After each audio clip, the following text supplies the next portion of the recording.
Good morning, everyone. Please be seated.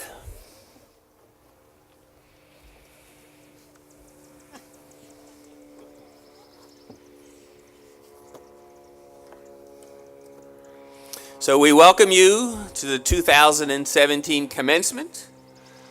I'm going to add my own reminder to everyone to please take a moment, and if you don't want to turn your cell phones off, please put them on that quiet thing. Members of the Commencement Chorale will now do a call to celebrate and sing "Come, Ye Children of Art."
Good morning again, and hallelujah. What a beautiful, non-rainy day we have to celebrate the accomplishments of our graduating class of 2017. As we all know, our graduates did not get here on their own, and behind each and every one of them, behind each and every one of you, stands family and friends and mentors, and many of you are here today. So I'm going to ask the graduates if you would rise and turn toward your guests and give them a rousing ovation for the help and the guidance they have provided you.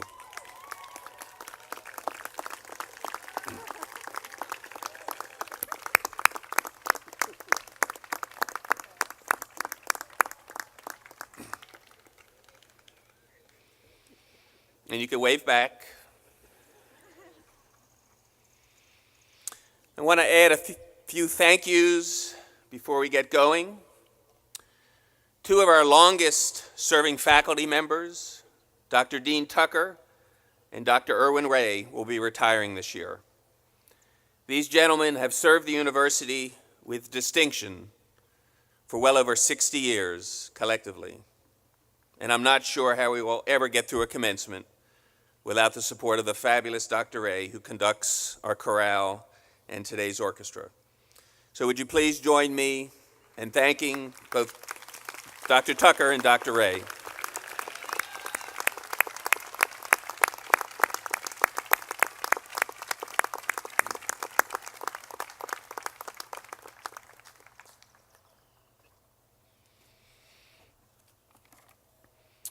We have two other retirements.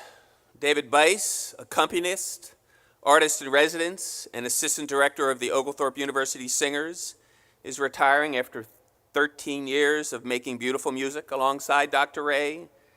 And Ann Salter, our university librarian, will be retiring this summer after 14 extraordinary years of service.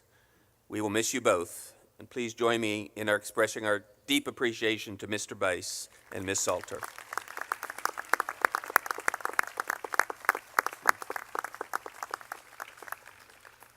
We also have some trustees I would like to thank for their years of service and dedication to the university.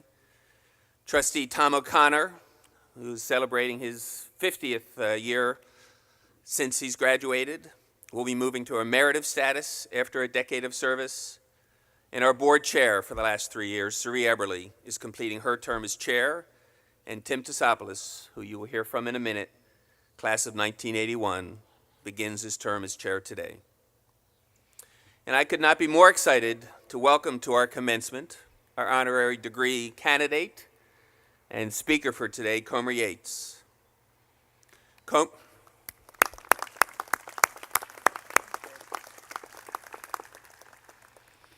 Comer's an extraordinary person, a champion of education and literacy for all children across our state and our country. And a special welcome today to Comer's wife, Sally. I suspect Sally is happy to be with us and not somewhere else today.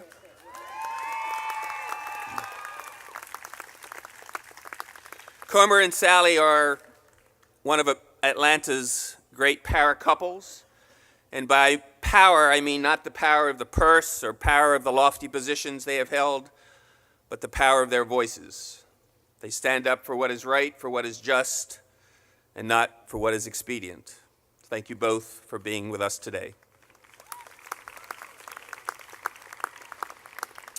And finally, as always, a big thank you to our Chancellor, Dr. Manning Patillo. Always wonderful to have you with us, Manning.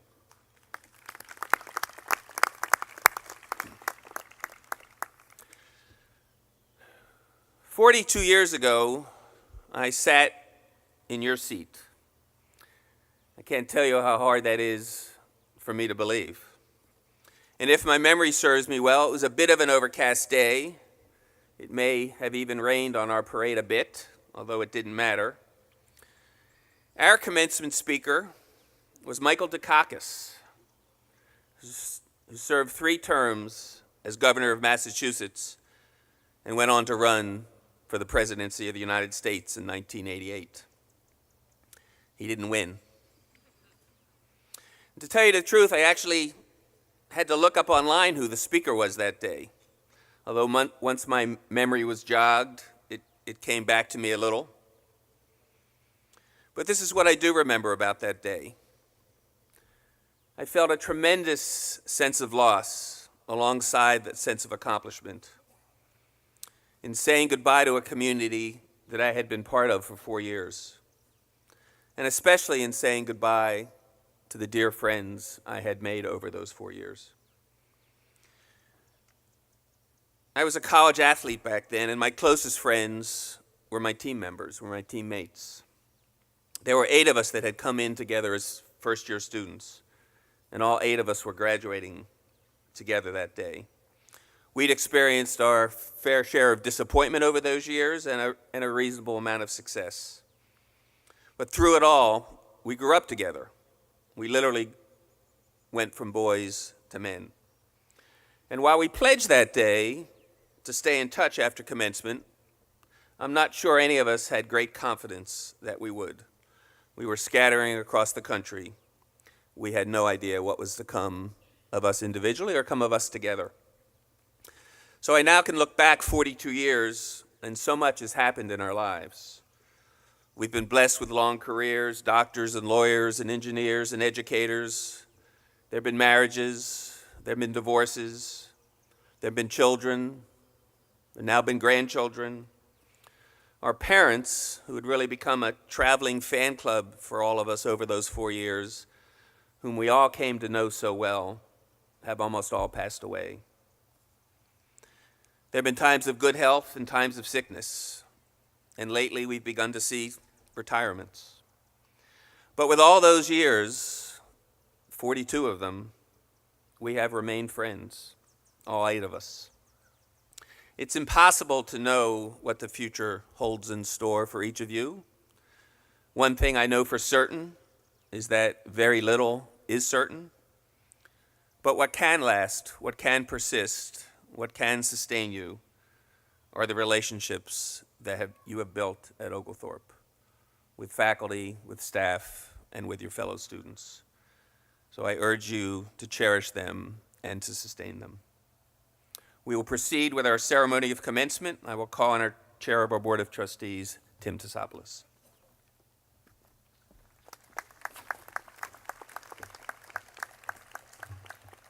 Thank you, Dr. Shaw. Good morning. Good morning. As chair of the board and a graduate of Oglethorpe University, it's an honor and a privilege to be here with all of you today. And most importantly, graduates, on behalf of my fellow trustees, let us be one of the first to acknowledge you as you graduate. You've learned much, you've worked hard, you've served each other in the community. I bet you've had a lot of fun along the way too. So, on behalf of all of us, let us say congratulations to each one of you. Congratulations, well done.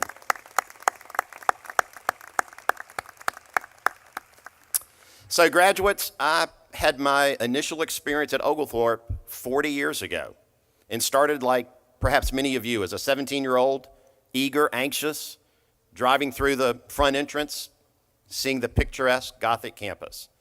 But that was 1977. It was a little different then from today. We wore bell-bottoms. Our president was a peanut farmer from Georgia. And the big movie of the year was the original Star Wars, not the upcoming 8th sequel film. So things were different. Atlanta was about 2 million people. The traffic was a lot better. But things have changed over those 40 years. We now are in a city of 6 million people. And Oglethorpe's changed. New classrooms, new dorms, a new student center with a Starbucks. So much has changed, but yet I think one of the greatest benefits of your Oglethorpe education is what hasn't changed over those 40 years.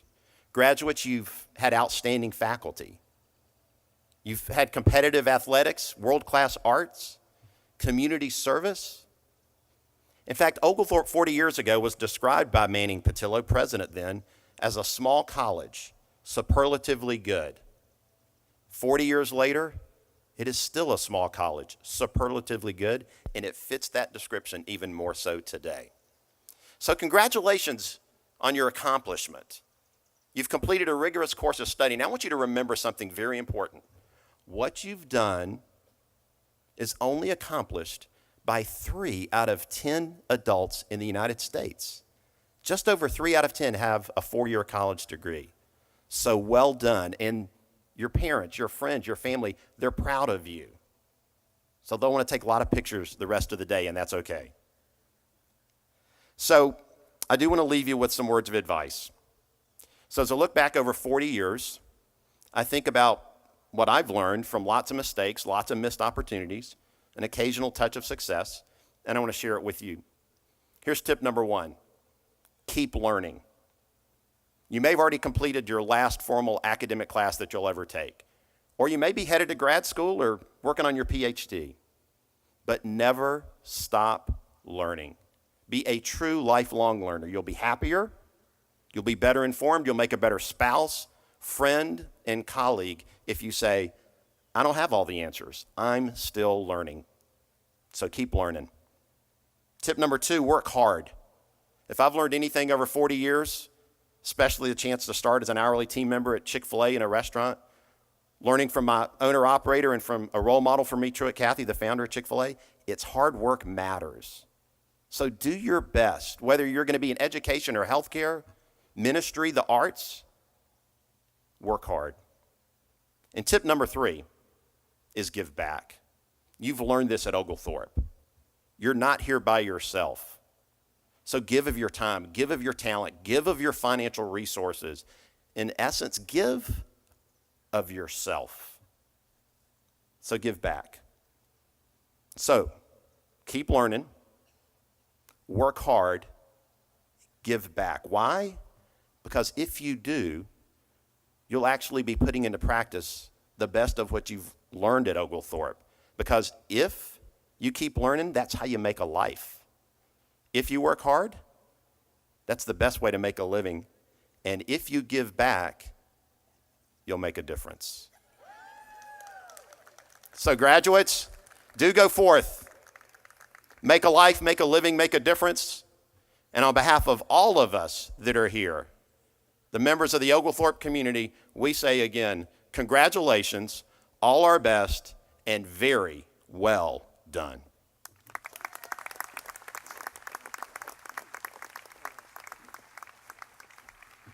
Thank you, Tim. It's my pleasure to begin the presentation of two special awards made at commencement to graduating seniors. I will call on our provost, Dr. Glenn Scharfman, to come forward to present the Sally Hall Weltner Award for Scholarship and the James Edward Oglethorpe Awards.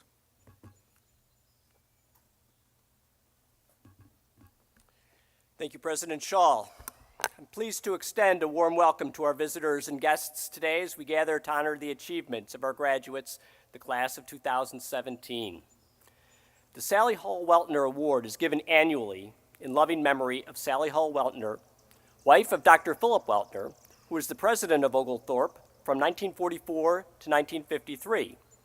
He's also the person who brought the idea of the Corps to Oglethorpe 70 years ago, so let's give a round of applause for that.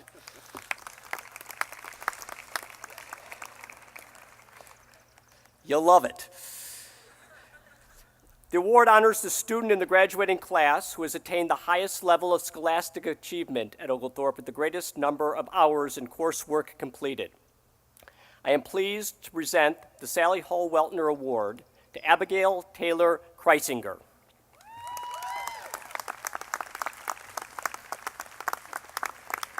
And if I can invite her to come up.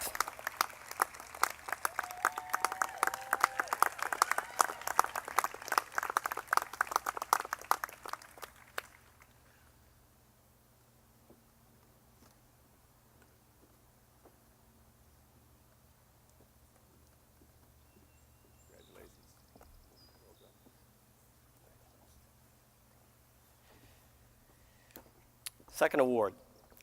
The James Edward Oglethorpe Awards are presented to two students in the senior class who, in the opinion of the faculty, realize most fully the aims of an Oglethorpe education in terms of scholarship, leadership, and character. I am pleased to present this year's James Edward Oglethorpe Awards to Catherine Keegan Carey and Kelly Marie Jacobson.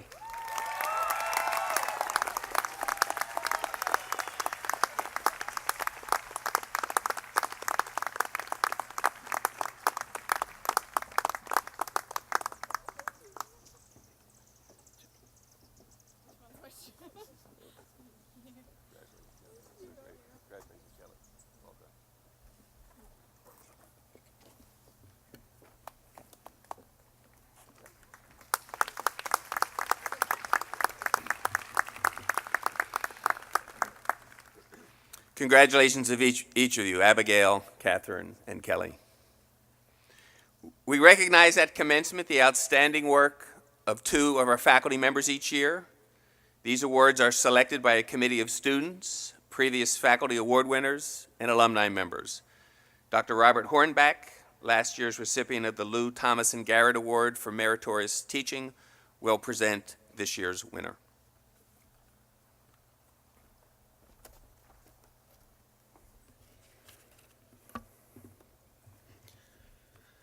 The Lou Thomas and Garrett Award for Meritorious Teaching was established in 1994 through a generous endowment gift to the university from the late Lou Garrett and her husband David Garrett.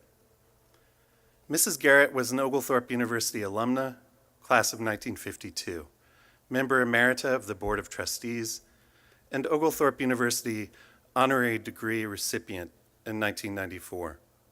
This award provides a cash prize. The best professors are passionate about their subject, and this year's winner is no exception. A student commented, "You can really tell when a professor loves what he or she does," before calling this one very passionate. The best teachers care about their students. Of this one, a colleague remarks, "As a division, we all agree that no professor shows more concern about the students." Students themselves frequently observe that this teacher truly cares about the students. Described as knowledgeable, wise, a master, a wonderful professor, and my favorite professor without contest, this teacher stands out for seasoning courses described as hard and about difficult material with high energy, dry wit, and a wry sense of humor. Fellow professors appreciate his unshakable collegiality and promotion of excellent teaching at Oglethorpe. Finally, one student perhaps best describes his teaching. "This course changed my life, as it showed me how economics affect every aspect of life. Thank you for the wise words and the dry wit." This year's award is presented to Dr. Peter Cower. He was unable to be here today, so we accept this award in absentia. Thank you. Thank you, Bob, and congratulations to Peter. I now call on the previous recipient of the Vulcan's Materials Teaching Excellence and Leadership Award, Dr. Jay Lutz, to present this year's award.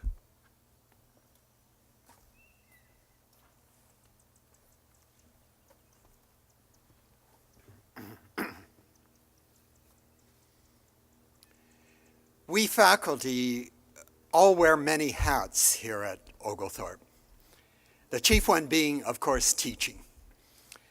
The 2017 recipient of the Vulcan Materials Company Award for Teaching Excellence and Leadership wears this cap very successfully. As one of the college students writes in an evaluation, "Our class was fun, but also challenging. This is an easygoing and helpful professor who really cares about the improvement of the students. It was my favorite class this semester. I would recommend this class to anyone because it is a great experience." The Vulcan recipient, as so many of us, also wears the core hat, having recently created an entirely new core class passed by the faculty at our final meeting of the semester. The chair of the colleagues division praises the rigor and elegance of a revision of the major and minor crafted by this colleague and also recently passed by the faculty. This colleague, however, has a few hats to wear that are exceptional and out of the ordinary for Oglethorpe, including being in charge of a and extracurricular program closely tied to academics with outreach to the wider general public. The administration of this program has been faced with particularly difficult challenges in the last few years, to which our recipient has responded with skill, making good use of contacts beyond the Oglethorpe community. In addition, this colleague also manages to wear yet another hat, that of his own professional and artistic activity, including an upcoming performance at the Alliance Theater this coming Monday evening. It therefore gives me great pleasure to present the 2017 Vulcan Materials Company Award for Teaching Excellence and Leadership to Matt Huff, Associate Professor of Theater.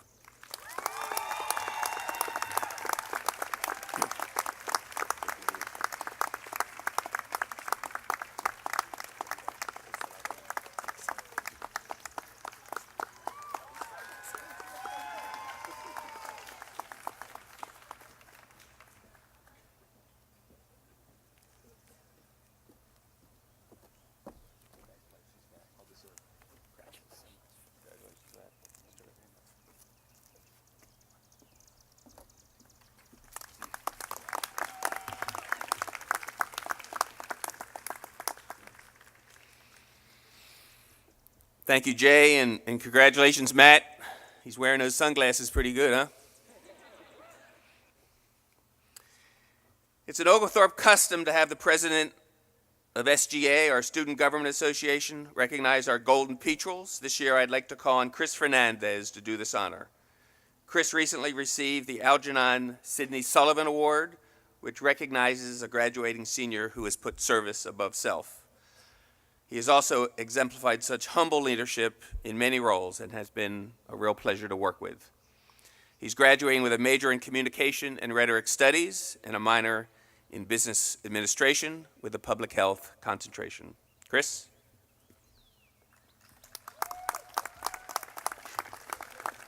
Good morning. I'm honored today to pay tribute to a group of special guests who are seated to my left. On this occasion, we are pleased to induct the special group of alumni into the Golden Petrel Society, Oglethorpe graduates who have graced our classrooms 50 or more years ago. It has been said that alumni are the keepers of campus traditions and the conscience of the institution. Our Golden Petrels clearly embody our proud Oglethorpe spirit and are exceptional representatives of our great institution. They evoke both our historic roots and our aspirations for the future. As seniors, we look to all that the Golden Petrels have accomplished in their lives as we embark upon similar journeys that you began over 50 years ago.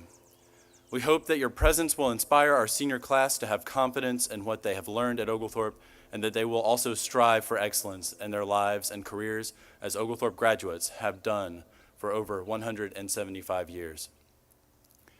We are grateful for your continued involvement in the university, and we are proud that of all that you have achieved.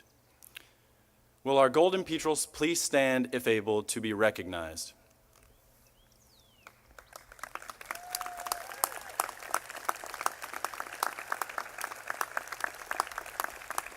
And please continue standing as I read your names.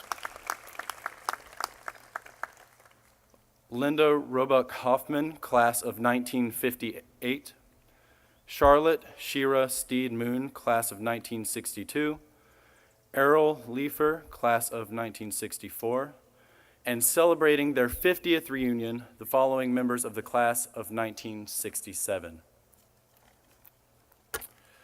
Leila McGee Adair, Sandra Abbott Allen, Martha Eldred Church, John A. Dobbs, George Ronald Fannin, Robert H. Amrick Jr., Alice Hill Hughes, Stuart Levinson, Tim Marks, Laurenthia Mesh, Thomas P. O'Connor, William E. Plowden Jr., Tom Riley, Floyd Rule, Larry Shaddles, Nancy Charnley Welty. On behalf of the student body and the Oglethorpe Alumni Association, for your steadfast commitment to Oglethorpe University, we honor each of you today with this bronze medallion engraved with the original Oglethorpe crest. This medallion was created especially for our Golden Petrel members. We hope that you will cherish the Golden Petrel medallion and wear it proudly at other Oglethorpe University functions and future Golden Petrel ceremonies.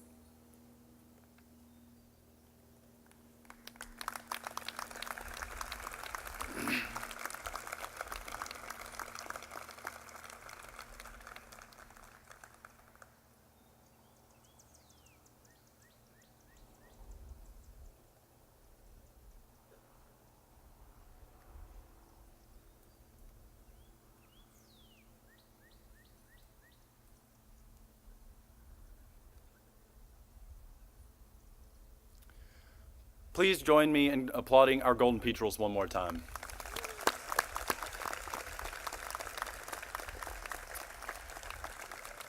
Thank you. You may be seated.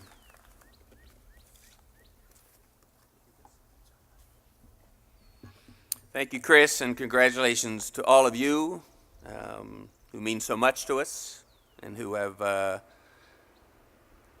left a legacy of commitment and service. A traditional feature of our commencement ceremony has been a presentation by members of the senior class. And this year, Cale Coppage will speak on behalf of traditional students, followed by Kathy Lee, who will give us insight from the vantage point of a non-traditional student. Cale, who is the president of the senior class, hails from Alabama, is graduating today cum laude with a major in philosophy. Cale.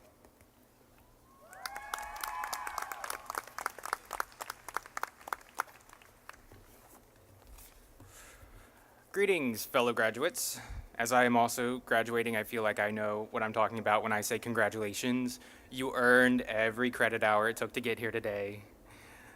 In traditional commencement fashion, I, as the senior class president, am tasked with giving a speech on behalf of the students who came to Oglethorpe University and had a traditional college experience.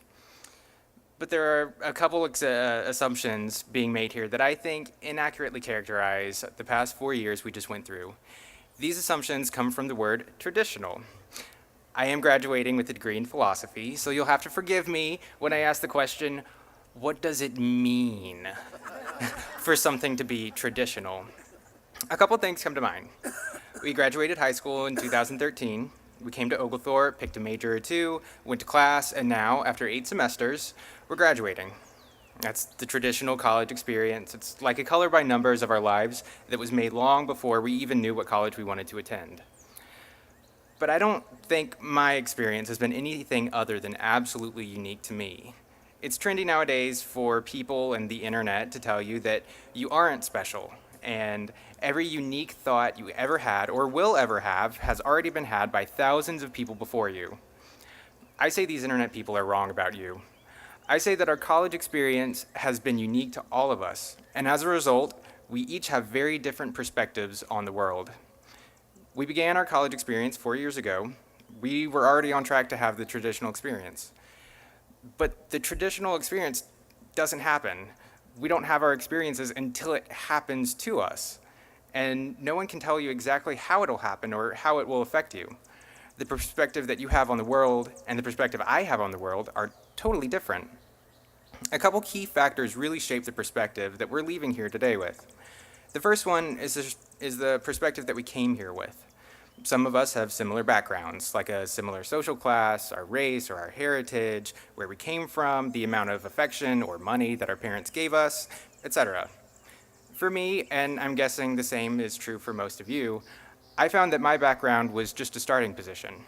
From that position, I learned, I grew, I matured, I made mistakes, I regressed, and most importantly, I changed. I don't think any of us would say that we're the same person that we are now as when we came here as freshmen, and I don't think any of us would say that that's a bad thing. Where we came from influences what challenges us, what makes us uncomfortable, and what makes us take an introspective look at ourselves and what we believe and where we fit into this world. These challenges are different for all of us. One of my strengths may be your weakness, and one of your weaknesses may be my strength.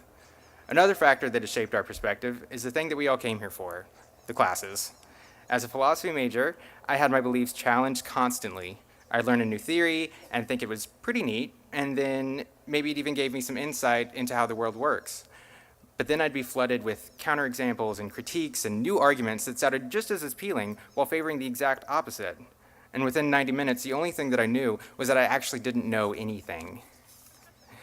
If you didn't have the pleasure of taking a course or two with Dr. Belcher or Dr. Prince Hooley, then you might not have had so many existential crises. But you still learn new ideas, each one valid, and some of them strike us as being intriguing or curious. Maybe it was a biology class that gave us a new idea about the nature of life. Maybe it was a Core 200 class that caused us to see civil society differently. Maybe taking a theater course pushed us to empathize with someone we had never met. Maybe we just had a brilliant professor who gave us a new way to think about some of the same ideas we had when we were kids. The last major factor that has helped shape our perspective is how we spent our time outside the classroom, which was a lot of time considering we were only in class for typically 12 hours a week. Maybe you just spent all your free time sleeping. If you didn't, then you had experiences. We couldn't get through college without making friends. Things happened that caused us to sympathize with them, and they in turn sympathized with us. We had a little community, and we built a family for ourselves out of the people that we liked and we would text memes to. I became very close with several of my friends, which hadn't really happened to me before college. Remember what I said about not really liking yourself in high school? It's been my experience that when I said people are happy about not still being, yeah, excuse me. It's been my experience that my friends can make my bad situations better and terrible situations not so unbearable. Mundane activities like grocery shopping, if I ever had the money, became fun and exciting. Things like Dead Days Eve and Senior Week became lifelong memories. Think about the things you did and learned during your time here, and think about the person you are now compared to the person you were when you were a freshman. Could you or anyone have predicted it? If there were a mold for a traditional college experience, then none of us would fit it. None of us had the same experience here. Maybe you're glad you're finally graduating, maybe you don't want to leave, maybe you're conflicted, or maybe you're just ready for my speech to be over. We're leaving today with a perspective on life and this world that is different from the person sitting next to us. We have a subjectivity that is valuable, and we know what it's like to be us, and nobody else does. Our minds are full of education, and we're about to be released into the world. We'll disperse and maybe move away, but we'll take with us our experiences that are not traditional. We are people the likes of which this world has never seen. Use your subjectivity, build and then rebuild yourself every day. You are someone who has never been and never will be again. Value the things that have made you who you are. You are beautiful, free, and finally graduating college. Thank you.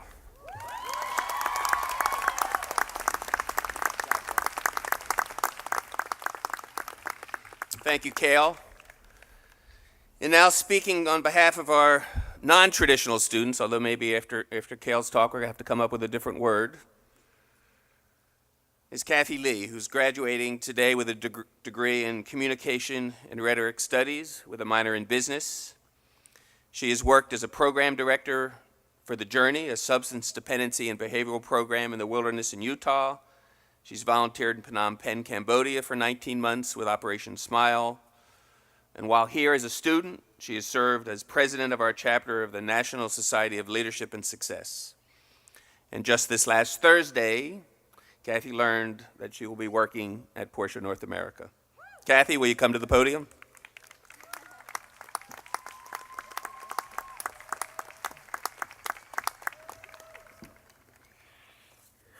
Right.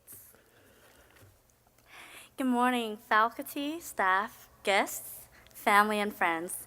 It is with great pleasure to be gathered here today to honor, recognize, and celebrate Oglethorpe's class of 2017. My name is Kathy Lee, and I'm ecstatic to be here today to represent the adult degree program. Today, I would like to make 3 points in hopes that you can continue to reflect throughout your life the importance of my message. I will be talking about the value of education, opportunity, and lifelong learning. Those of you who know me know that I'm a storyteller. What better way to convey my message than an illustration of a tale? With the current global issues we are seeing in our lifetime, I find it appropriate to share my mother's story. If I can have my mother stand up, oh, she's already standing up.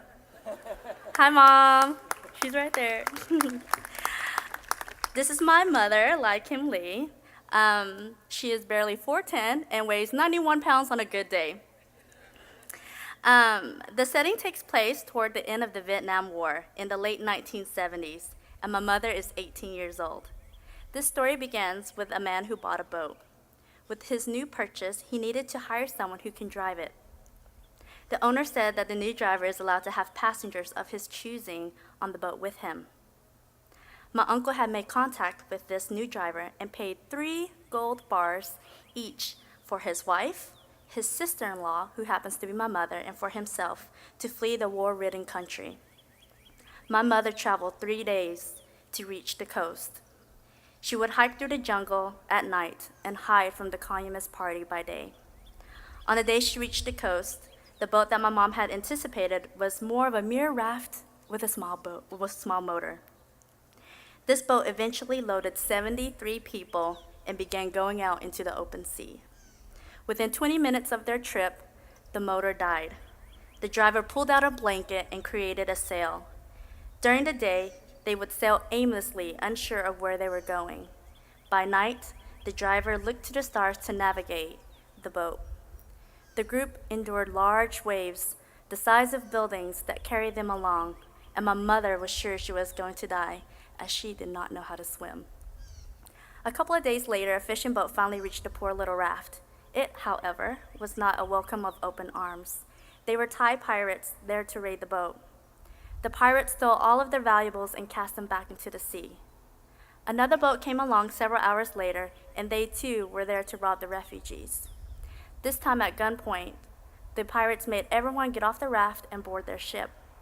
They forced the men to go to the top of the deck of the boat and the women to go down to the hole, which is located at the bottom of the boat. The pirates took everything the escapees had, including the provisions they brought with them. They then, like the first, released them into the water. Then a third boat came. Although they too were pirates there to rob them, my mother said they were nicer than the first two. They had mercy on them and told them where to sail towards.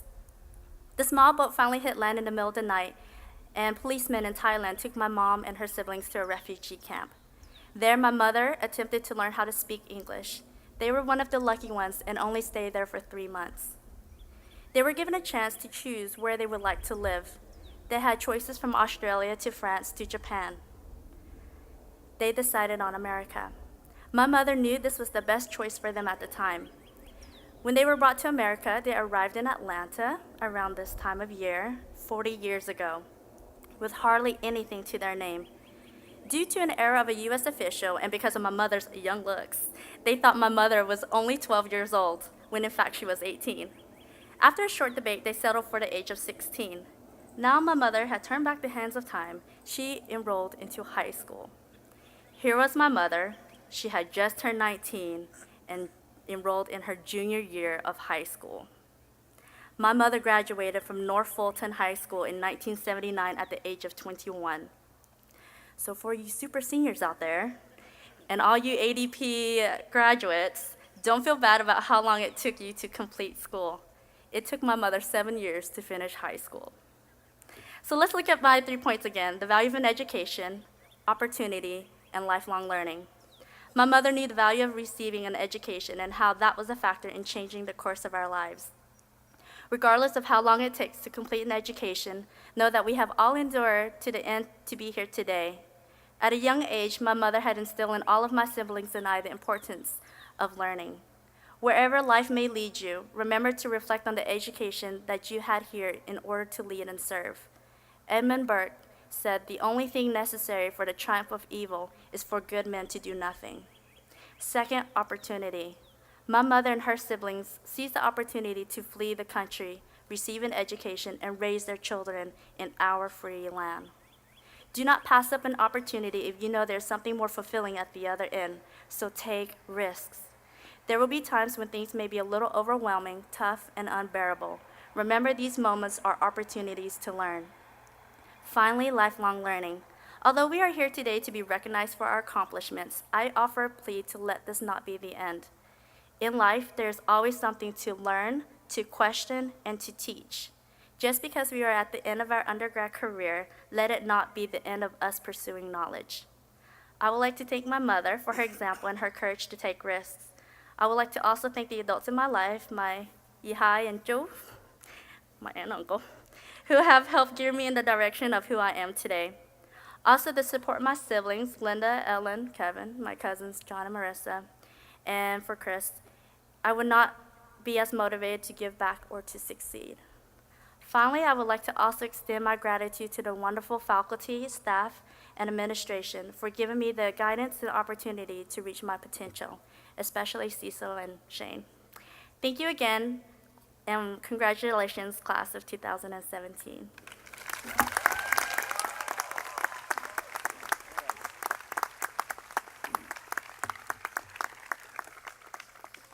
Thank you, Kathy, for that story, for that American story. I want to thank the entire class of 2017 for their donation to our future Center for Science and Innovation, which will, in a year, next year's graduation, we will begin to see the bones of it rise. All the students that contributed, and I think we've got over 65% of the senior class, are wearing black and gold cords. So thank you for your contribution. I call on the president of the Oglethorpe University Alumni Association, Chris Rylands, the class of 2001.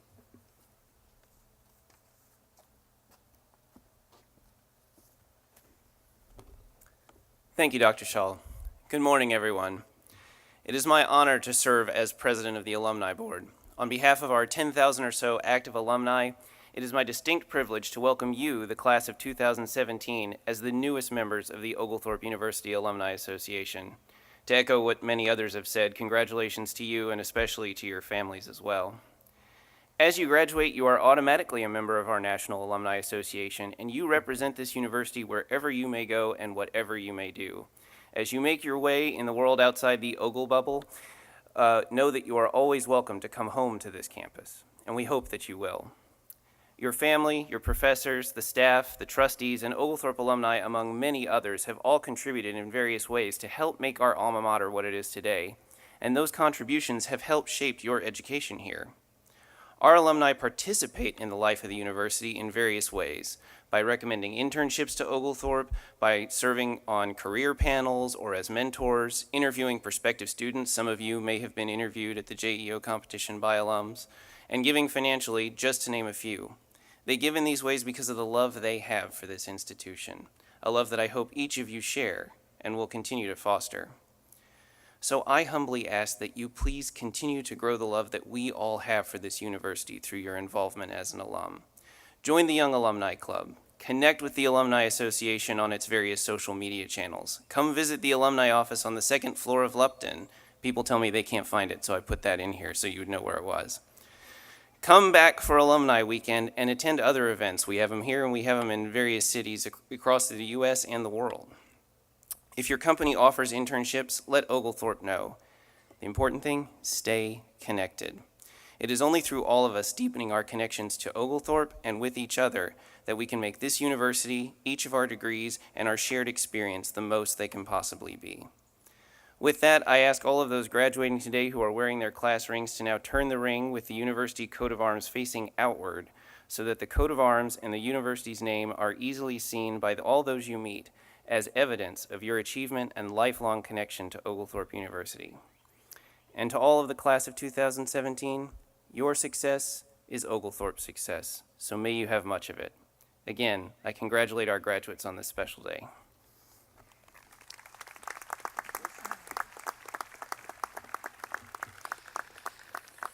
Thank you, Chris. We will now hear one of our award-winning seniors, Catherine Carey, sing for us America the Beautiful.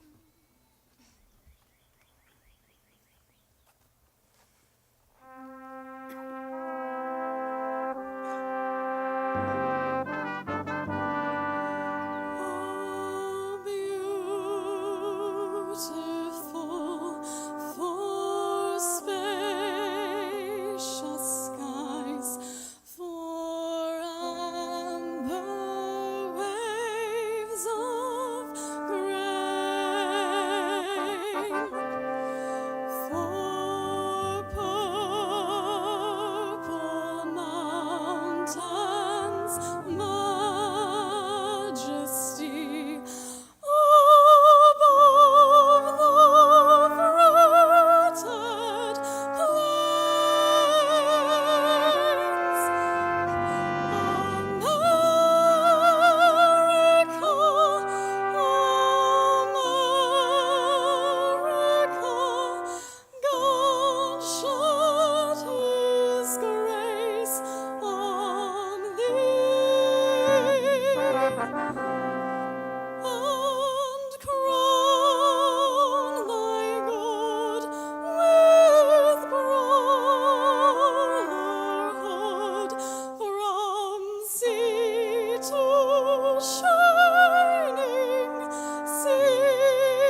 Wow.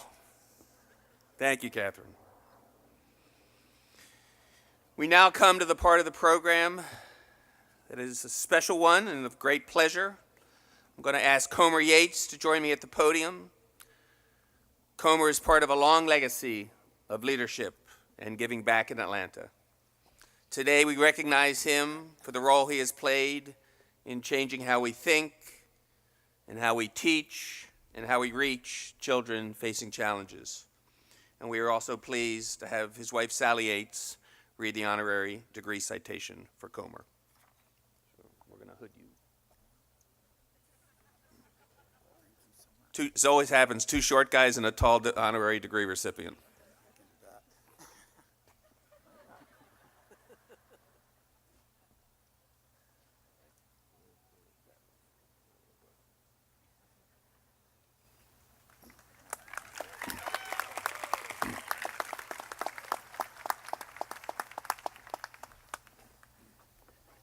President Shaw, thank you for the privilege of reading Oglethorpe's citation, presenting an honorary degree to my husband, my hero, Comer Yates. Champion of education and literacy for all persons, innovative teacher of teachers, and respected voice for those who have none. Your leadership in serving the children of Georgia and the country embodies the Oglethorpe ideal to make a life, make a living, and make a difference. As executive director of the Atlanta Speech School for almost 19 years, your team has built one of the most comprehensive language and literacy centers in the nation. Your work has transcended Atlanta and today serves more than 17,000 teachers in the United States and around the globe. The Rollins Cox campus, launched under your guidance by the Atlanta Speech School, provides free, research-based training to all teachers anywhere at no charge, moving the world closer to your mission to empower and support all who guide and work with children and to raise up great readers and able citizens. In the battle against the epidemic of illiteracy, you have echoed the words of Frederick Douglass from coast to coast. Once you learn to read, you will be forever free. You have worked tirelessly to transform the educational system for one of our most vulnerable populations, serving as the chair of the Georgia Commission on Hearing Impaired and Deaf Persons, co-chair for the Georgia Pathway to Language and Literacy, cabinet member of Get Georgia Reading, and associate on the state's commissioner's leadership team for Georgia's Brain Trust for Babies, aligning resources in an effort to achieve the goal that by 2020, every child in Georgia reads proficiently by 3rd grade, a goal only 1/3 of the nation's children achieve. Your work is combating poverty by increasing literacy. Earning a bachelor's degree and a Juris Doctorate from Emory University, you're a member of the Order of the Coif, ODK, and Order of the Barristers. An attorney by trade, practicing law for 15 years, you're a recipient of the Distinguished Service Award from the Atlanta Bar Association. A former high school teacher, you received the WXIA Community Service Award for 2 decades of volunteering with students at Thurl High School and Atlanta Public School. You have served as president of the Atlanta Area Association of Independent Schools and president of the board of Camp Twin Lakes, a camp for children with serious illnesses and life challenges. Leading by example, you personify a life of passionate and humble leadership in service to others. In recognition of your achievements in education, I present, with the endorsement of the Oglethorpe University faculty and the Board of Trustees, Comer Yates for the degree of Doctors of Law, honoris causa, signed by Lawrence Shaw, President, and Timothy Tsopoulos, Chair of the Board of Trustees. And I can tell you from personal experience, he's all of that and more.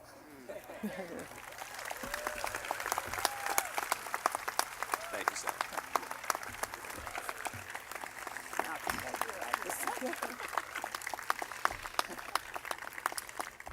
By the authority vested in me by the Charter and the Board of Trustees, I hereby confer on you the degree of Doctor of Laws, honoris causa, with all the honors, privileges, and responsibilities thereto appertaining.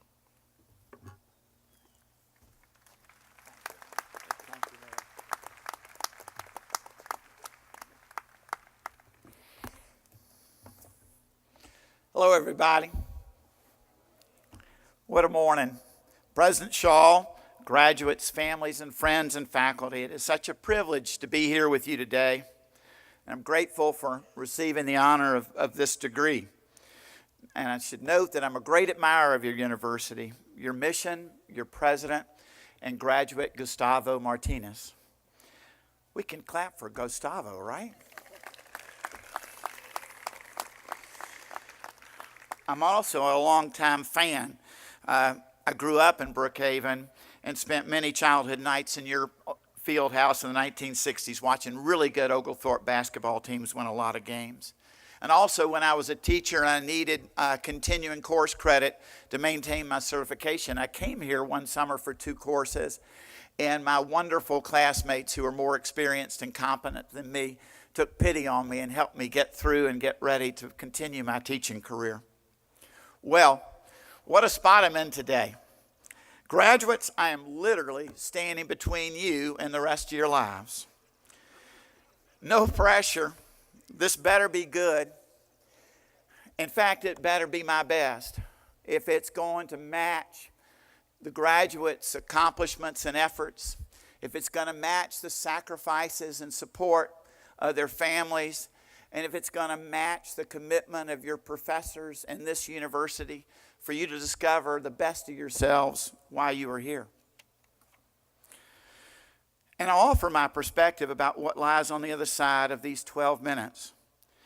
For you to decide whether or not to take or leave what I'm getting ready to say, I feel honestly like I need to share a bit more of context beyond the generous words that Sally just read on this citation. 43 years ago, I was sitting in your spot, graduating from Emory following a less than mediocre college career. I'd struggled academically and personally. Beginning my freshman year, I'd experienced what are now described as panic attacks. For about 2 years, I had continuing episodes of thinking that I was having a heart attack and fearing each time that I was drawing my last breath. The irony is not lost on me after all these years. Later, I'm the commencement speaker at an institution that your graduate, Sidney Lanier, described as a college of the heart. Well, as I think about that time and that day of graduation, I never could have imagined what life had in store for me, like today. And I promise it will have in store for you countless breathtaking moments and events that will make your heart soar and sing and laugh in recognition of incredible power and the gift of the human spirit and experience. Honesty also requires me to say that there have been many other moments that have revealed the frailties of the human spirit, beginning with my own and extending to witnessing the devastating consequences when we fail to keep the fundamental American promise of equal opportunity and justice for all. From my perspective, in many ways, how we respond in these moments when these frailties are exposed ends up being defining for us. But the great news is that these moments provide us with constant opportunities, individually and collectively, to be better, kinder, and more courageous. Maybe the best way to make my point is describe 3 of these moments that have been transformative to me. Now, I'm not going to tell you about the ones that are indescribable. Our children's births, my parents' deaths. But as a tip, if your wife or your partner has just had y'all's baby and she's being wheeled back to the hospital room, don't say something like, "That wasn't as hard as I thought it was going to be."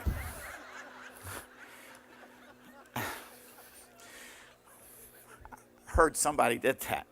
Anyway, well, here goes with the moments. After college, having always wanted to be a teacher ever since Ms. Ratchford's 5th grade class, I became a high school social studies teacher and soccer coach in Rome, Georgia. That first week, armed with superficial knowledge of American history, Columbus's 3 ships barely within my grasp, and continuing my college diet of Coca-Cola for breakfast, and charged with instruction of 20 juniors and seniors for 50 minutes, 5 times a day, Time seemed to stand still. I'm sure that week was even more brutal for my students. Before those 5 disastrous days, I thought I'd understood my responsibilities, fueled by numerous pep talks to myself. I can't be their friend. I've got to be the adult in the room. Well, that weekend, Saturday afternoon to be exact, while in a state of total exhaustion, it dawned on me that these young people were really counting on me. What I did in class, and more importantly, what I did to prepare for class, mattered to them. Most painfully, as I'd limped through that first week of school, covering the content at an inch-deep level, I had seen myself in the confused looks and gaze stares on the students' faces who were never going to learn this material on their own. Suddenly, I realized I actually had a chance for the first time in my life to make a difference. And almost immediately, as a matter of self-preservation as well, I finally learned how to study. And with incredible material that had escaped my attention in the first few laps through it as a student, I was ready to go. No wonder my students thought I was a bit crazed as I talked about how in the world did Abraham Lincoln, born to 2 illiterate parents, born in a wilderness of literacy, become our nation's most literate citizen, shaking America's conscience with his words. And then I tried to imitate him as I imagined his various methods of delivery. If slavery is wrong, nothing is wrong. Or, whenever I hear someone arguing for slavery, I feel a strong impulse to see it tried on him personally. Those 5 years were life-changing for me, and for decades, I wasn't able to put that reason into words until I came across the words of someone else, Gandhi, who said, "The best way to find yourself is to lose yourself in the service to others." One breath taken. Next, I've been very lucky to be involved with Camp Twin Lakes, founded by my friend Doug Hertz since we opened in 1993. It serves children with serious illnesses and other life's challenges. At our 3 sites each week during the summer, groups of children with specific conditions like brain injury, cancer, heart disease, sickle cell, burn victims attend a sleepaway camp doing archery, riding horses, canoeing, singing and dancing camp songs, and having talent shows. For years, whenever I talked about Camp Twin Lakes, I talked about it being a place where even Georgia's most fragile children had the opportunity to experience a week of childhood, when so much of childhood had been stolen from them. It also provided a week of respite for their parents, who acted as their parents and caregivers the other 51 weeks a year. It was the only week for the children not to be special, to be with children who are facing those same challenges. And while camp is that and so many other things, and they're all incredibly powerful, 2 young women made me realize on a summer afternoon in 2006 that it's so much more. I was walking around camp that afternoon with our director, and we went to the high ropes course. There we found a teenage girl with cancer about one-third the way up a very shaky ladder, crying and begging to come down. It turned out that she had been at camp the previous summer when her cancer was in remission, and this had been her favorite activity. Her cancer had now returned, and she was on chemotherapy, but she had been motivated all summer and made it through the chemotherapy thinking about getting to the top of that ladder again. Well, now she appeared defeated, and no amount of encouragement from our staff member was enough. I turned my head as I felt as I were intruding on this moment for her. All of a sudden, I heard another young woman, a volunteer, screaming, "Come on, you're beating cancer. You can make it up this ladder. You're going to make it up this ladder." The girl pleaded again to come down. I turned around, and the volunteer had gotten off the bench, had grabbed the bottom of the ladder, and was telling her that she wasn't going to let her come down. It went this way for no telling how long. It somehow, it ended with the girl collapsing on the top of the platform, crying and laughing, and all of us who watched doing the same. But actually, there was no somehow to this moment at all. It happened because the volunteer holding the ladder was standing on one leg, with her other one lost to cancer when she was a child, a former camper herself. On the drive back to Atlanta, I kept thinking, how would I miss something so obvious after all these years? We weren't serving Georgia's weakest children.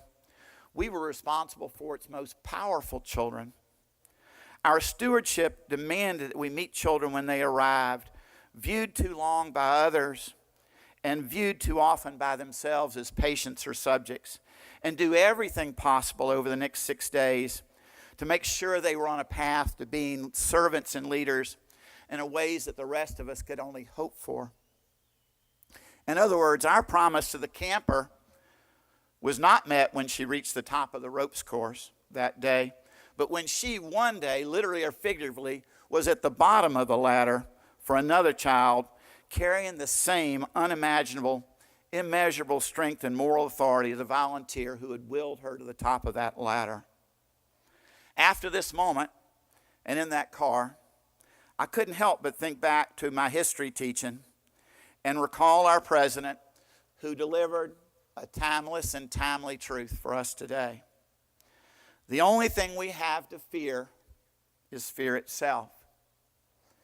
It's no coincidence that Franklin Roosevelt spoke those words from a wheelchair, suffering from paralyzing polio that was a constant threat to his survival.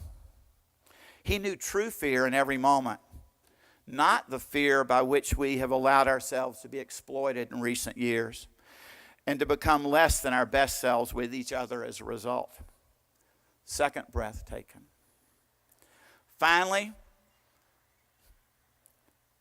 I witnessed this past Monday, along with millions of other people, a moment, 3 hours, in which a public servant brought to life what it means and looks like to honor unconditionally her oath to defend the laws and people of the country.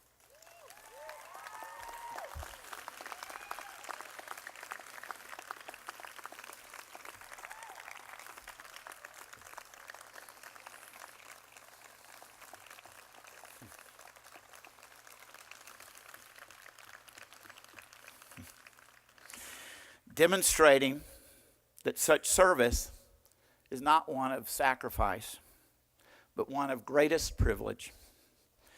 In 1989, when Sally told a friend who had been in the Justice Department that she had accepted a position as Assistant United States Attorney, he said that she could not imagine the overwhelming sense of pride that she would have the first time that she appeared in court and stood up and announced, "Ready for the people of the United States, Your Honor."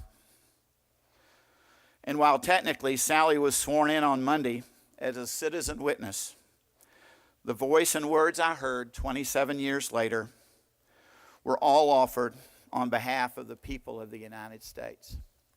Third breath taken. Well, those are my moments. You should have seen my original brainstorm list in preparation for today.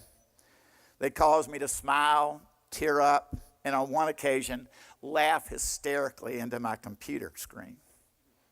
It made me send out to Facebook in search of long-lost friends, classmates, students, and players.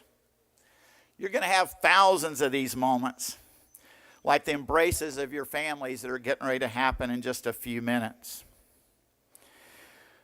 because they are part of the incredible gift of the human experience. Some others will appear to seem to come out of nowhere, but they will have occurred when you abandon the futile goal of surviving your own life and make your best effort to give your heart to your calling. As theologian Frederick Buechner describes, that will happen, and when you share and bind yourself with others to that purpose and place where your greatest joy meets the world's deepest need. And if that seems too lofty, a bit daunting, and perhaps a long way off, just keep in mind something else that carries me through my many less than notable moments. We're all a work in progress. And speaking of progress, now it's your turn, and clearly time for me to get out of your way, just like the repair on I-85 bridge. So I so wish all the best to each of you in your travels ahead. It would be my great joy if our paths crossed once again and that you would share one of your moments with me. Thank you. Thank you.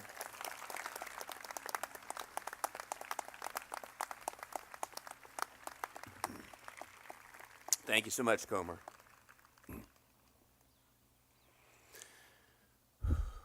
We are now ready to begin awarding degrees and diplomas to our students.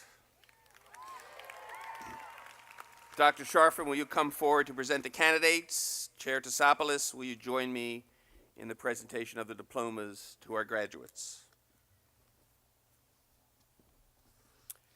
As I call a graduate's name, I will indicate that he or she is graduating cum laude. That means that a cumulative grade point average of 3.5 or higher out of 4 has been achieved. Magna cum laude, 3.7. Summa cum laude, the highest honor, designates a graduate has achieved 3.9 or higher on a scale of 4. This year we have 10 students who are graduating with honors. They have successfully completed our honors program, which includes the writing of a thesis under the direction of a faculty advisor.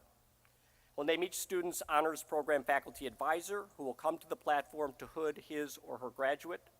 Dr. Sarah Terry, director of the honors program, will assist in hooding. If a graduate is not here, I will read their name in absentia. And one logistical note to excited parents and friends. Our Office of University Communications has employed a professional photographer to photograph each graduate twice as diplomas are awarded and as each graduate exits the stage. There are areas on either side of the platform from which you may take pictures, but we respectfully ask that you please remain behind the roping to allow the professionals to take photos so the flow of students is not interrupted as they exit the stage. Now, will the candidates for Bachelor of Arts degree please rise? President Shaw. We'll give them an applause, that's okay.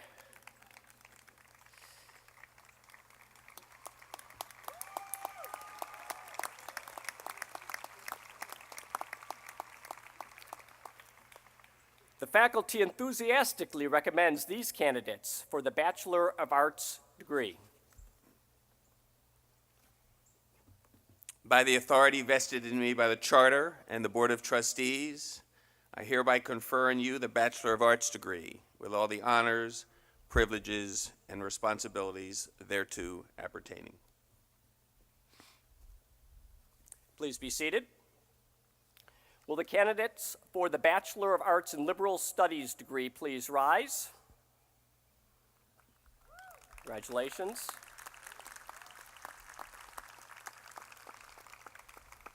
President Shaw, the faculty recommends these candidates for the Bachelor of Arts in Liberal Studies degree. Enthusiastically as well, I presume. By the authority vested in me by the Charter and the Board of Trustees, I hereby confer on you the Bachelor of Arts in Liberal Studies degree with all the honors, privileges, and responsibilities thereto appertaining. Please be seated. Will the candidates for the Bachelor of Business Administration degree please rise?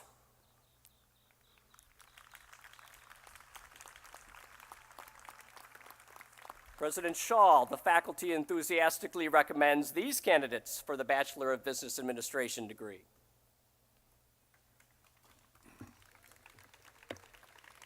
By the authority vested in me by the Charter and the Board of Trustees, I hereby confer on you the Bachelor of Business Administration degree with all the honors, privileges, and responsibilities thereto appertaining. Please be seated. Will the candidates for the Bachelor of Science degree please rise?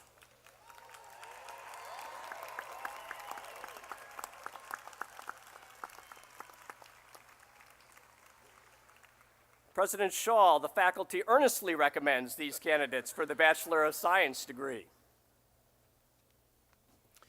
By the authority vested in me by the Charter and the Board of Trustees, I hereby confer on you the Bachelor of Science degree with all the honors, privileges, responsibilities thereto appertaining. Please be seated. Okay, just a note before we start. I understand we have had some difficulty in getting in order, which means we perhaps need to add a tag to make a life, make a living, make a difference, and make a line.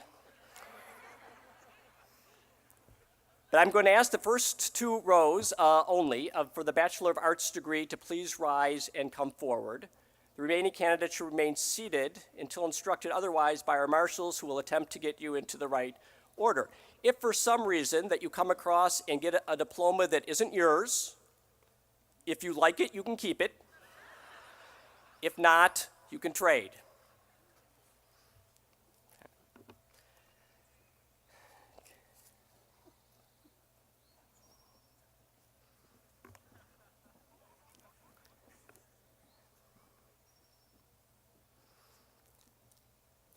Alvi Ahmed in absentia, Olainka Ajayi.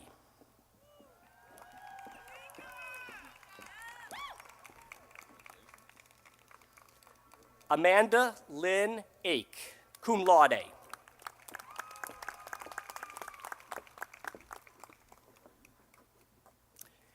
Alexandra L. Armbruster, summa cum laude.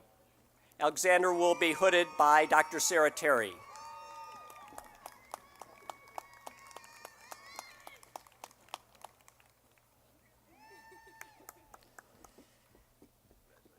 Catherine Elizabeth Barber, magna cum laude.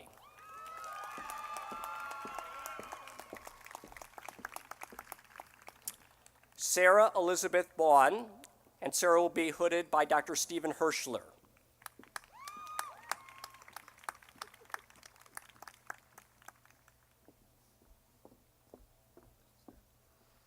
Chervais Bell.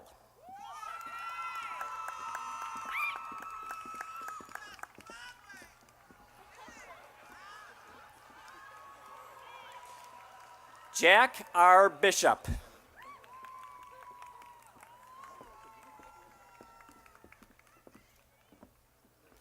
Priyanka Bose, summa cum laude.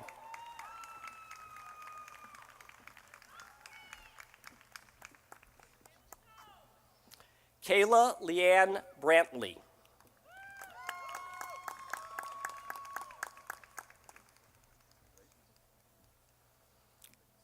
Cassandra Yadira Brayton.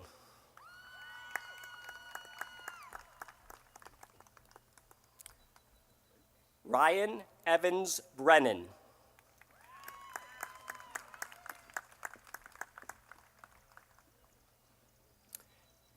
Brianna P. Wainrostro.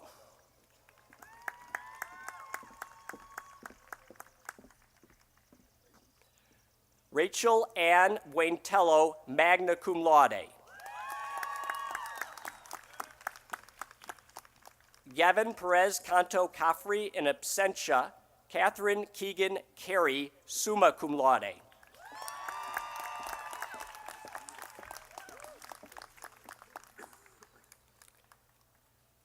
Shanice Wendella Jasmine Chesney.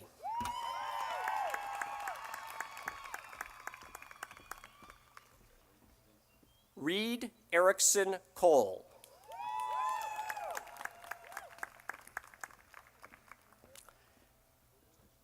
Cale Hawes Coppage, cum laude.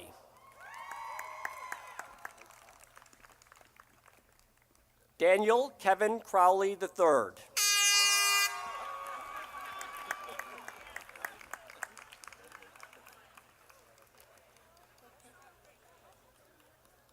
Anna Catherine D'Alessandro.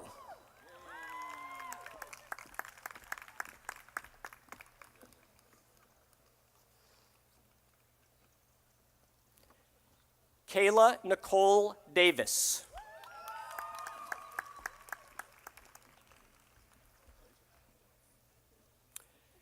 Carl Dickey, magna cum laude.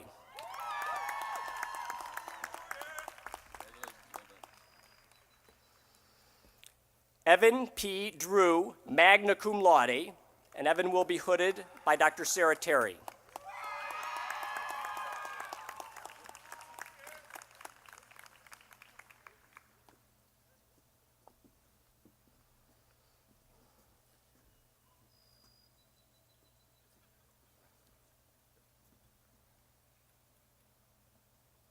Kelly Dutton.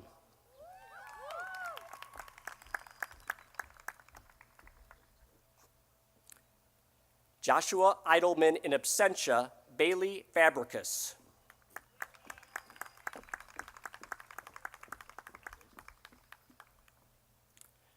Christopher Michael Fernandez.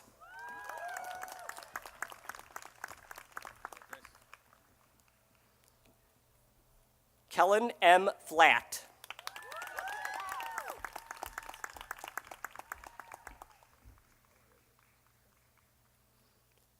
Jordan Amira Franklin.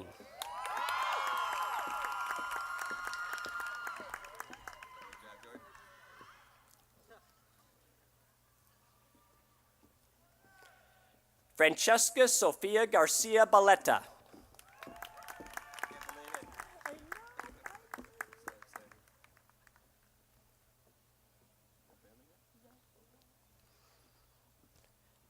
Franklin Amberly Gomez Garcia.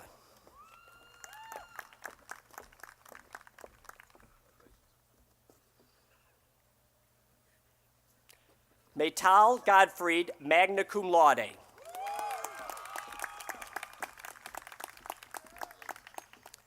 Caitlin Thompson Graham in absentia. Brianna Akira Joy Grant.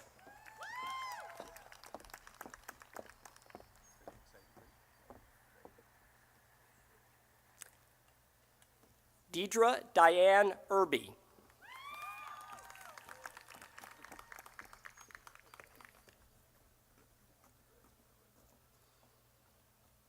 Jordan Bacote Jackson.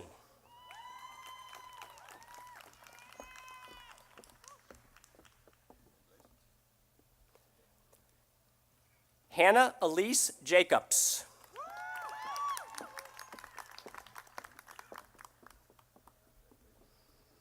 Jasmine Alexis Jakes in absentia, Ebony Christina Johnson cum laude.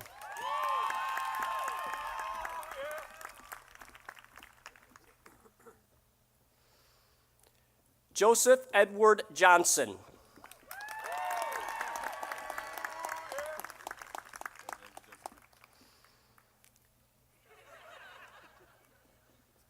Kristen Michelle Kennebrew.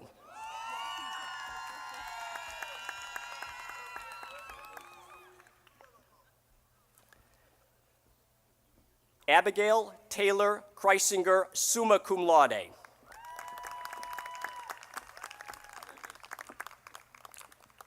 Hannah Lauren Kuhn.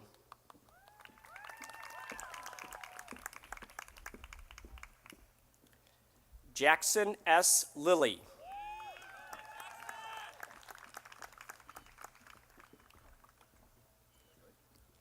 Carrie-Ann Elizabeth Liner.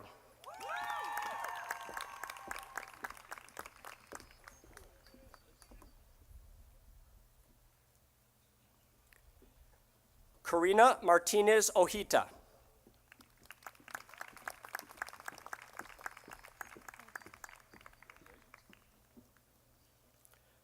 William John Mattis.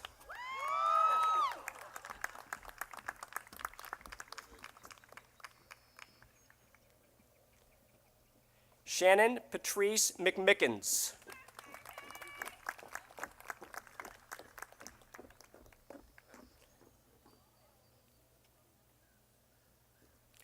Jordan K. Michaels.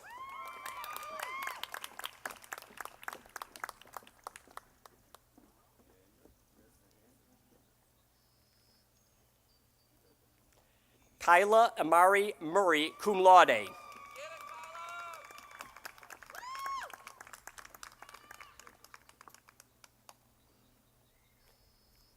Jose Carlos Asuna Diaz.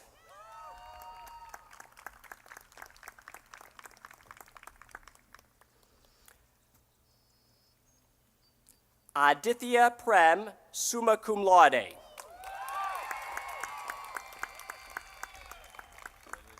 Aditya's parents live in India, and they could not make it here. They have not seen him for 4 years, but they are watching. So if you could give Aditya a big round of applause for his parents in India.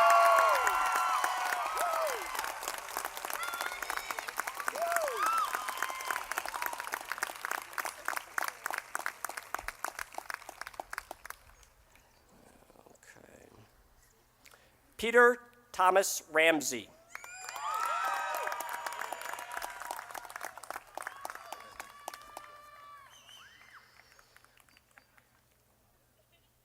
Olivia Grayson Reingold, cum laude.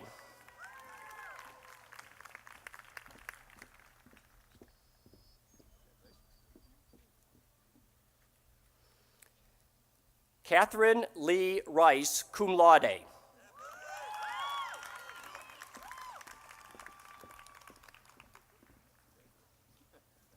Zachary T. Roberts, cum laude, and Zachary will be hooded by Dr. Brad Smith.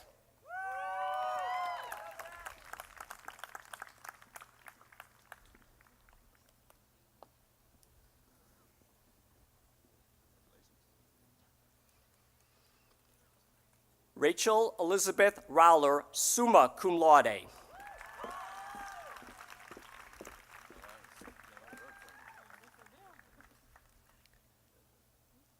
Paula Jane Santa Cruz.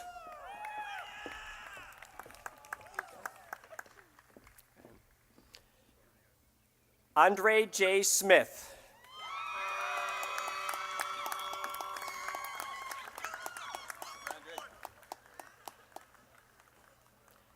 Andrew Paul Span, cum laude.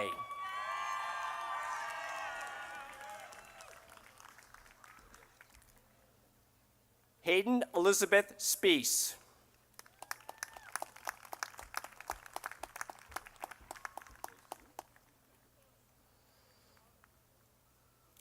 Taryn Spires.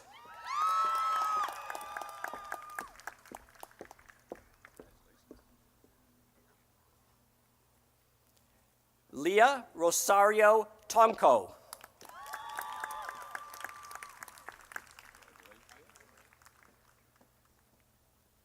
Catherine M. Townsend.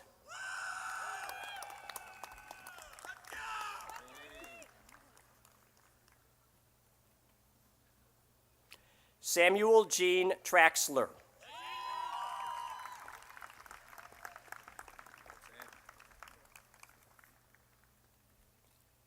Amanda Allen Turner, cum laude.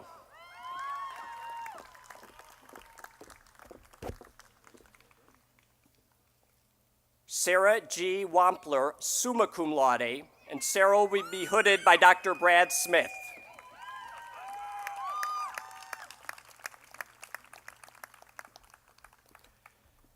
Joshua Christopher Wheeler.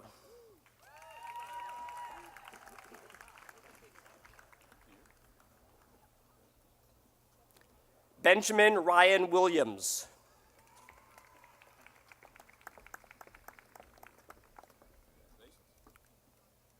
Morgan L. Williams.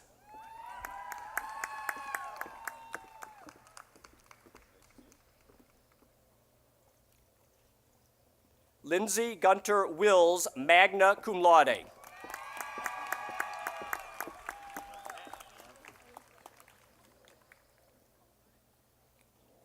Christopher Sean Wilson.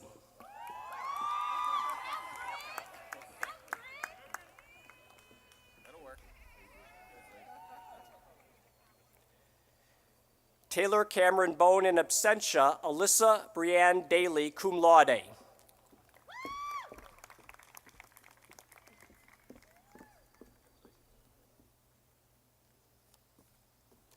Quatez Dutch.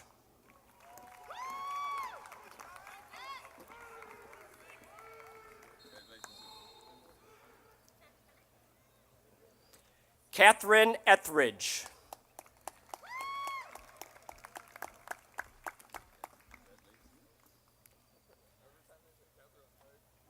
Jacqueline Noble Foster.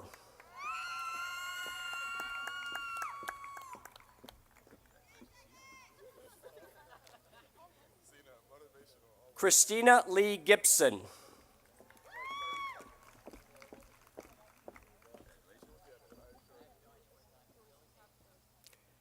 Kathy Linda Lee, cum laude.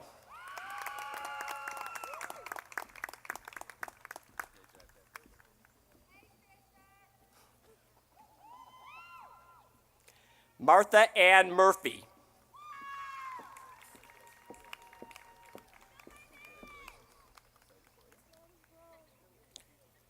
George Alfred Shepard, Jr.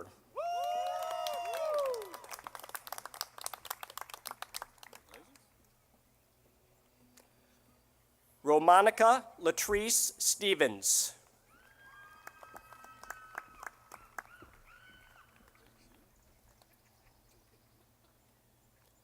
Kyle Tobias.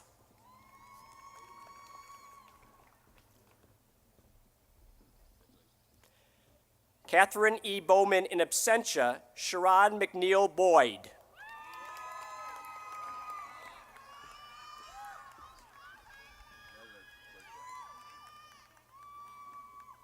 Shane Sia Brownell, cum laude.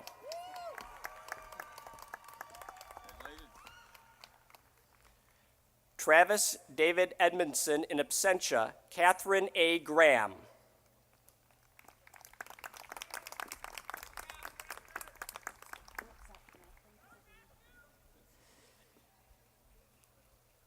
Tavares Hurd in absentia, Alan Scott Ladd.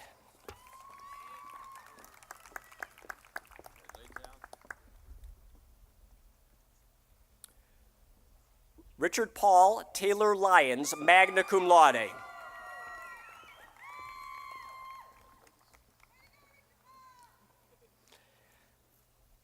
Brian Harrison Miller in absentia, Zena Scaff, magna cum laude.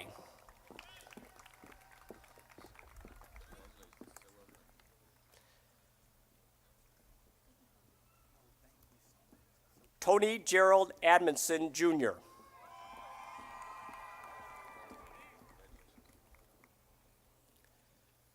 Micah Hopkins Aiken.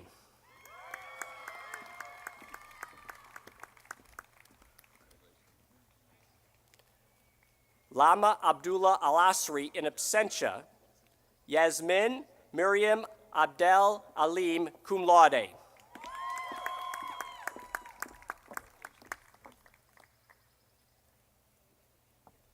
Anna Lourdes Almeida Rojo, magna cum laude.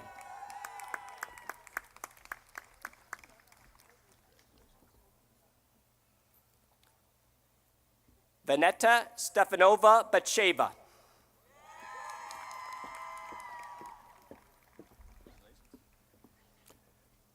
Juan Carlos Benavides in absentia, Tyler Lohmeyer Blamble.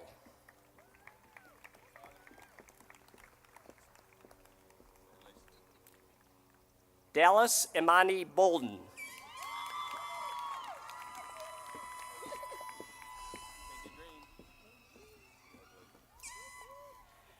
Stephanie Bauer, summa cum laude.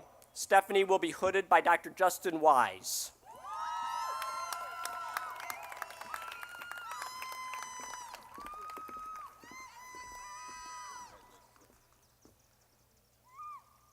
Juliana Braga.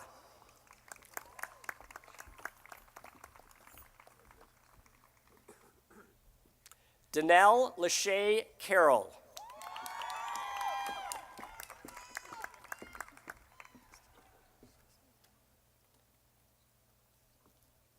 Laura Stefania Castellanos, cum laude.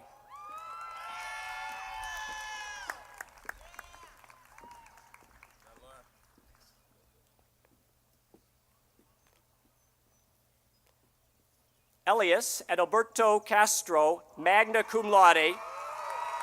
Elias will be hooded by Dr. Karen Schmeichel.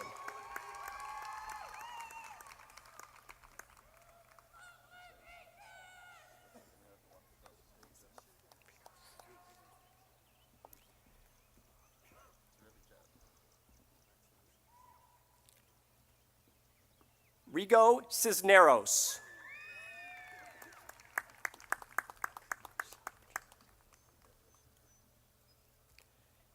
Marie Andrea Cruzado Janot.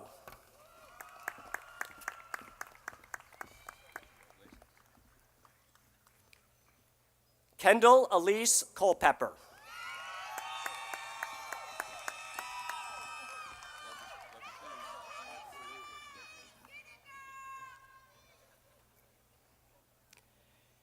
Emma Rose Dalton.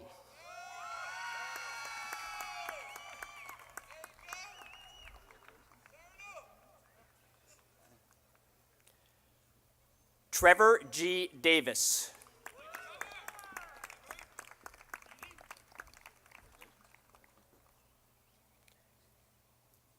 Lydia Sadeth Diaz Rincon.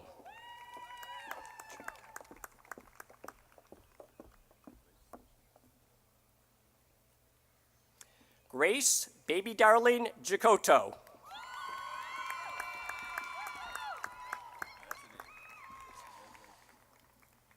Miranda Lee Evans, cum laude. Miranda will be hooded by Dr. Justin Wise.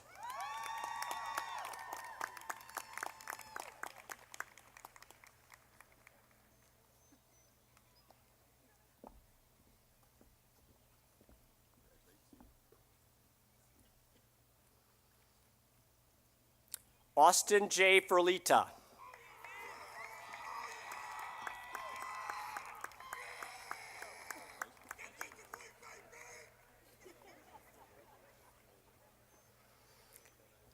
Carson Lewis Fleischman.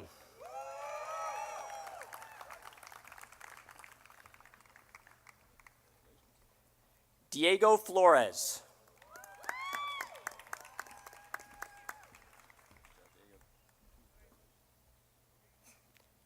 Jada Zane Foote.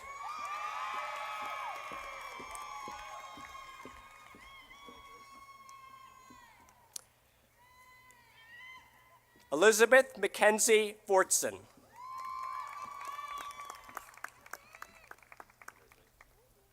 Lachey Foster Claxon in absentia. Alexis Brianna Gabriel.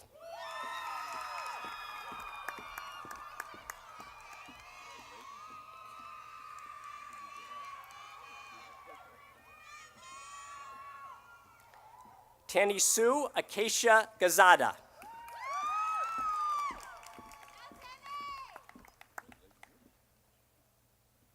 Joseph Donati Goodwin in absentia. Stella Isabella Harney.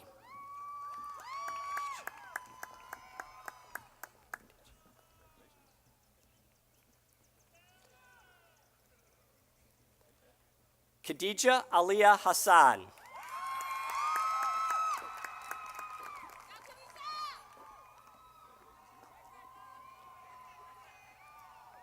Brenda Hernandez.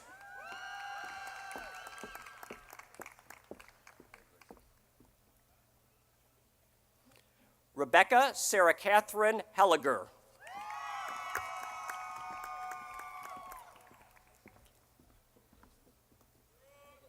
Kayla Nicole Hill.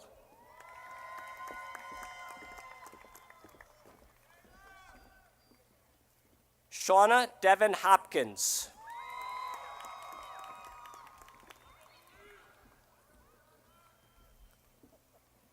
Michelle Huang, magna cum laude.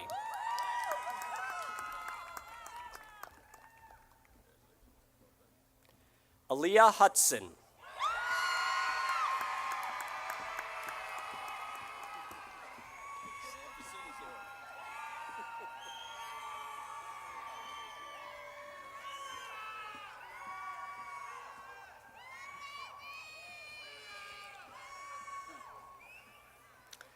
Alan Donaldo Huerta Santillon.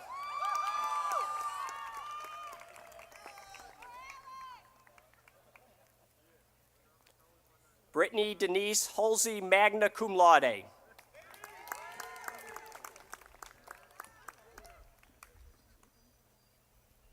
Kelsey L. Hurt, cum laude.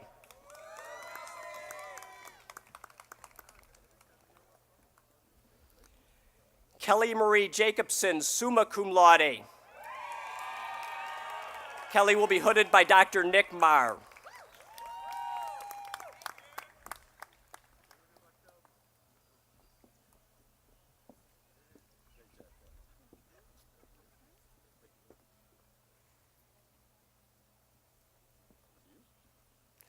Claudia Betata Cancella, cum laude.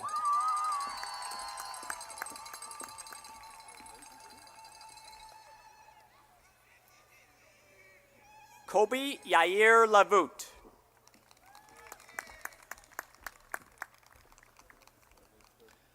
Weston Cato Lendon, in absentia, Wendy Lescott.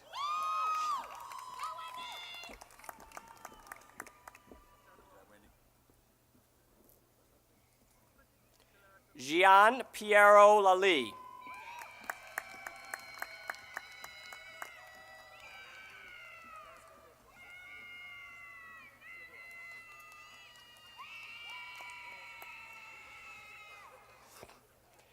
Leonardo Lopez Lopez.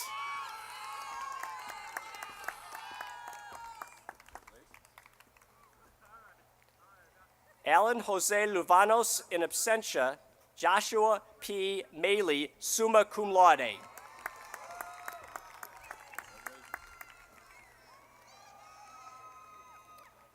David B. Maynor.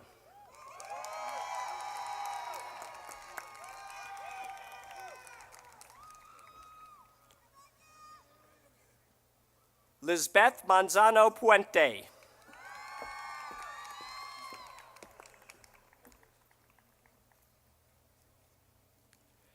Gustavo E. Martinez Cortez.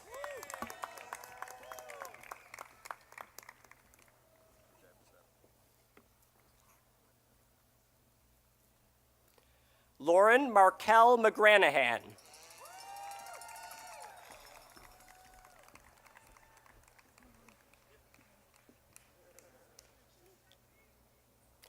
Avery Hudson McKenna.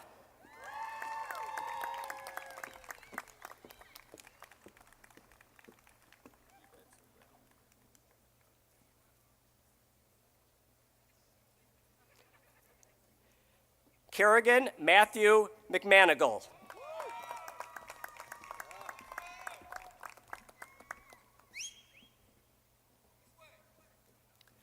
McKinley Mercer III.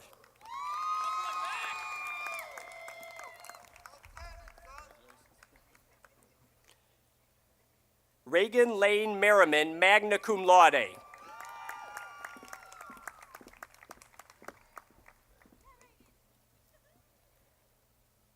Bradley Austin Miller.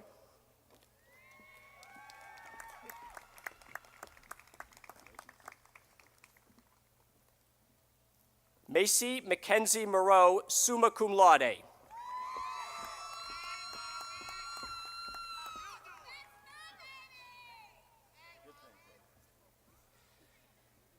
Juan Esteban Moreno.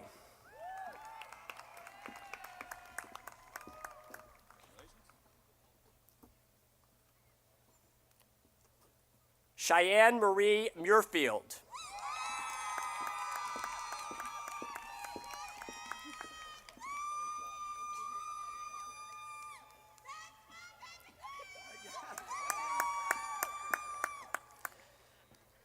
Darwin Bao Win, magna cum laude.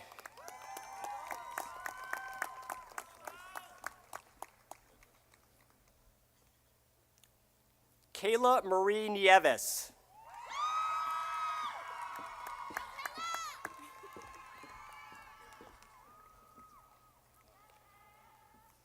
Austin Norman.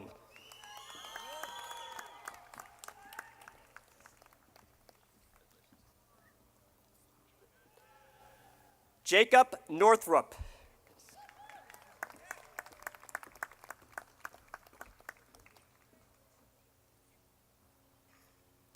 Francisco Javier Osuna Diaz, cum laude.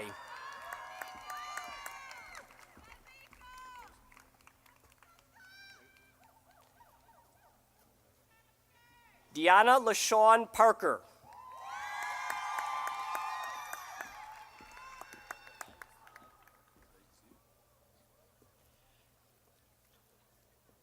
Parth Patel in absentia, Andrew A. Patrick.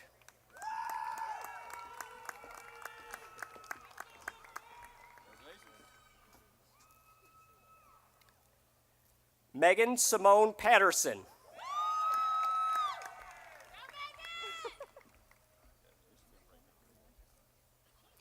Eternity Perry.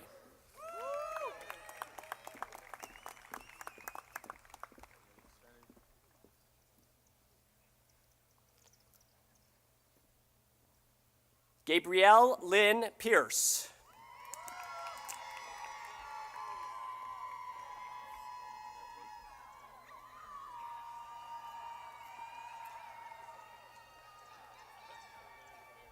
Daniela Ramon, magna cum laude.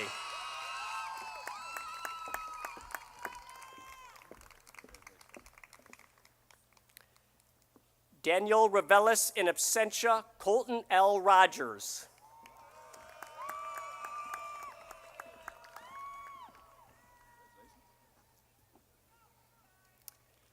Taylor Alexandra Rucker.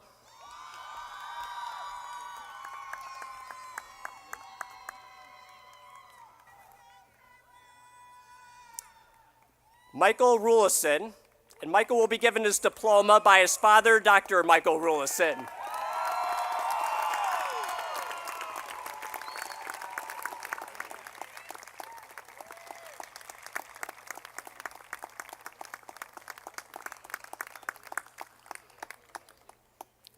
Jason Claude Sayers in absentia, Justin M. Stossel.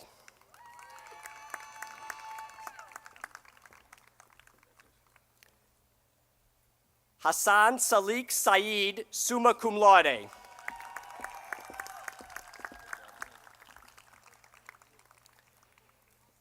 Tristan Parker Toland.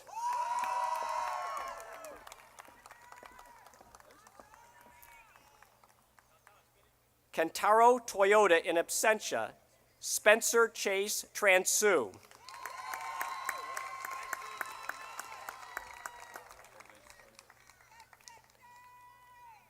Jacqueline Valente Ocampo.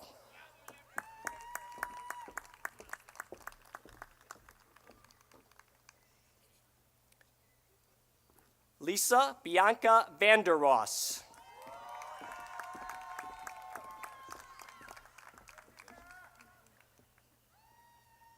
Jason Donald Vanderhorst, cum laude.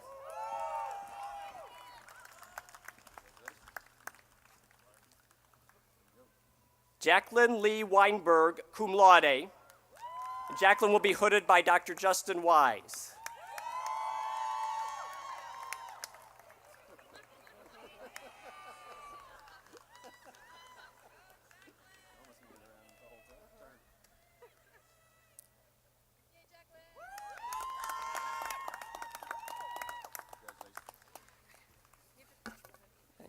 Ingrid Anna Wilcox.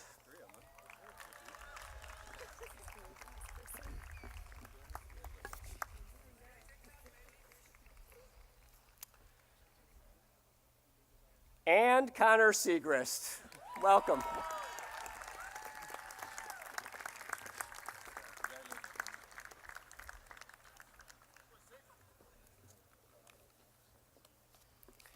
Please let's give one big round of applause and recognize these fabulous graduates, 2017.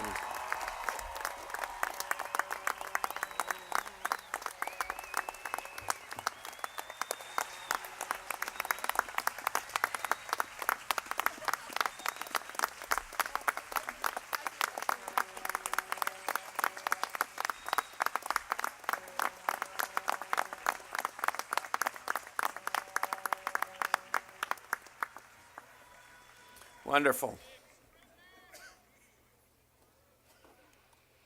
Kale, would you join me on the stage?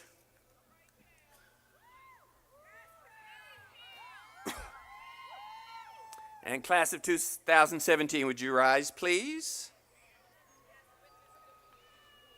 So 6 years ago, the class of 2011 established a new tradition with a tassel turn. So we're going to carry it forward again this year. I'm going to request a drum roll followed by a 3, 2, 1 countdown, and then we'll tell you to move your tassels. So you're going to move them from right to left. So if they're on the left side, put them on the right side. And you will follow Cale as they move. So may we have a drum roll? 3, 2, 1.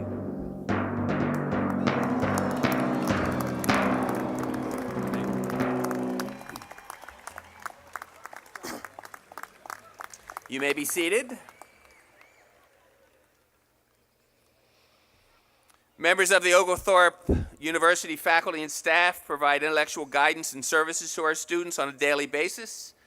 We are so proud of the faculty and staff and all are grateful to them. And our trustees, we've got many of our trustees here as well today. So would our faculty, staff, and trustees please stand and allow yourselves to be recognized?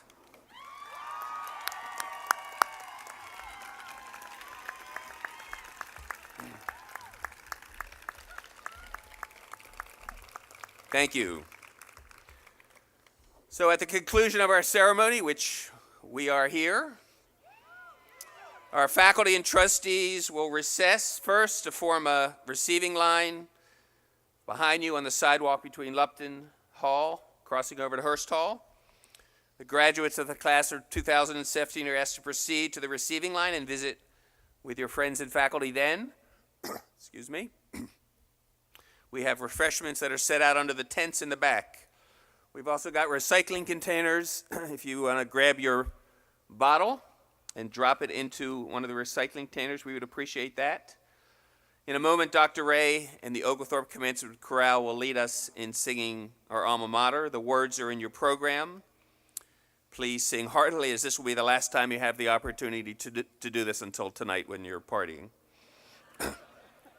Remain standing after the alma mater for the benediction, which will also be sung by the chorale. And then please remain at your seats until the marshal has escorted the platform party, the faculty, and graduates out of this area. Would you please now stand for the singing of the Oglethorpe alma mater?